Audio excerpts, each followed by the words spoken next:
영주권자들도 또는 미국의 시민권자들도 학비에 대해서는 장학금을 어떻게 받는지 모르는 경우도 많습니다. 그래서 여러 가지 미신이 있는데요. 그 중에서 하나는 일단 부모 소득이 높으면 장학금 받는 것이 불가능하다. 사실이 아닙니다. 연방 정부가 주는 학자금 보조 시스템이 마련이 되어 있습니다. 사실 부모 소득에 기반해서 여러 가지 형태로 다양한 장학금이 있고요. 이런 것들을 그럼 유학생들은 왜 신청을 못 할까요? 안녕하세요. 나무이민의 라이언 차장입니다. 오늘은 조금 가벼운데 많은 학부모님들이 궁금해하고 다만 누구든 잘 알려주지 않는 그런 주제로 얘기해 보려고 합니다. 최근에 아무래도 여러 가지 일들로 인해서 환율이 굉장히 높게 치솟고 있죠. 이 달러 환율 강세에서 아무래도 제일 걱정되는 것은 자녀분들의 학비 그리고 생활비가 아닐까 싶습니다. 이런 자녀분들의 학비를 유학생들과 영주권자는 다르게 내고 있다는 사실 알고 계셨을까요? 많은 분들이 어느 정도 다를 순 있겠지 정도로 얘기를 하시는데 실제로 얼마나 차이가 나는지 그리고 영주권을 받은 분들은 학비가 어떻게 세이브가 되는지 이러한 것들을 잘 모르시는 경우가 많습니다. 영주권자들도 또는 미국의 시민권자들도 학비에 대해서는 장학금을 어떻게 받는지 모르는 경우도 많습니다. 그래서 여러 가지 미신이 있는데요. 그 중에서 하나는 일단 부모 소득이 높으면 장학금 받는 것이 불가능하다. 사실이 아닙니다. 사실 미국에는 FAFSA라고 해서 연방 정부가 주는 학자금 보조 시스템이 마련이 되어 있습니다. 이 FAFSA 같은 경우에는 정부가 그냥 돈을 주는 형태도 있고요. 또는 굉장히 낮은 금리로 진행되는 학자금 대출을 해주는 방식도 있습니다. 따라서 부모의 소득과는 상관없이 재정 상태가 책정이 돼서 학교에 따라서 학자금 보조나 또는 학자금 대출이 가능한 거죠. 그러면은 부모 소득이 거의 없어야 되는 거 아니냐? 그렇지 않습니다.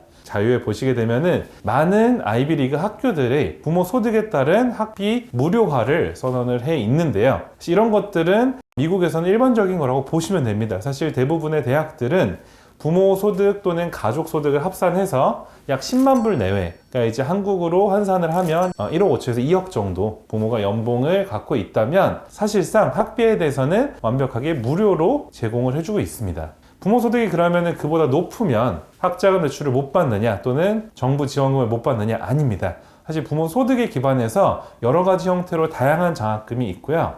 이런 것들을 그럼 유학생들은 왜 신청을 못 할까요? 여기에서는 굉장히 중요한 포인트가 하나 있습니다. 우선 이런 부모 소득을 기반으로 신청하는 것을 Need Based Aid라고 얘기를 합니다. 근데 요거를 신청을 할 때 내가 Need Based 신청할 거예요 라고 체크를 했을 때 미국 전체에 있는 학교 중에서 70%에서 80%에 같은 학교들은 내가 이 Need Based 장학금을 신청했는지 학교가 알게 됩니다. 이거를 Need Aware라고 하는데요. 그렇게 되면 당연히 입결에 있어서 영향이 갈 수밖에 없겠죠. 그렇기 때문에 대부분의 유학생은 이것들을 체크하지 않고 내게 되고 영주권자나 시민권자들은요 이 니드 베이스에 체크를 하게 되더라도 미국에 있는 모든 대학들이 내가 신청했는지 안 했는지 모릅니다. 이거를 니드 블라인드라고 합니다. 그렇기 때문에 이거 신청을 하면서 내가 학비에 대한 정부 보조금 또는 내가 학자금 대출을 통해서 당장에 학비 내는 부분들을 많이 세이브를 할 수 있는 거죠. 그리고 학자금 대출의 경우에도 졸업할 때까지는 이자가 발생이 되지 않고 졸업을 하고 10년 동안 월별 기준으로는 약 120회의 이자를 내고 나면 남은 학자금에 대해서는 학비를 없애주세요 라고 신청하는 서류가 공식적으로 있습니다. 실제로 바이든 대통령 때 약 3천만 명의 인원에 대해서 학자금을 없애준 것이 굉장히 큰 이슈가 됐었는데요. 이렇듯 굉장히 여러 가지 혜택이 있습니다. 최근 미국 대학들 같은 경우에는 학비와 생활비를 포함하면 연에 2억에서 3억에 가까운 돈이 들어가는 경우가 굉장히 많습니다. 그리고 이런 학자금 대출이나 정부 보조는요, 주립대가 아니라 내가 사립대를 다니더라도 똑같이 받을 수 있는 혜택들이죠. 그렇기 때문에 이 영주권을 알아보시는 분들은 하루빨리 자녀가 어릴 때 영주권을 미리 받아두어서 미국에서 대학을 갈 때 그리고 이후에 대학원이나 또는 치대나 의대를 갈 때도 여러 학비 혜택을 받을 수 있기 때문에 꼭 영주권을 최대한 빠르고 안전하게 받으시는 게 중요할 것 같습니다. 이러한 방법들을 통해서 영주권을 취득할 때 들어가는 많은 비용들이 상쇄가 되고 대부분은 내가 쓴 돈보다 훨씬 더 많은 혜택들을 가져가시게 됩니다. 그래서 영주권을 어떻게 취득하는지 그리고 나에게 맞는 영주권은 어떤 건지 궁금하신 분들은 나무이민에 꼭 오셔서 또는 전화를 주셔서 확인을 해보시고 정보와 그리고 영주권을 같이 얻어가시기 바랍니다.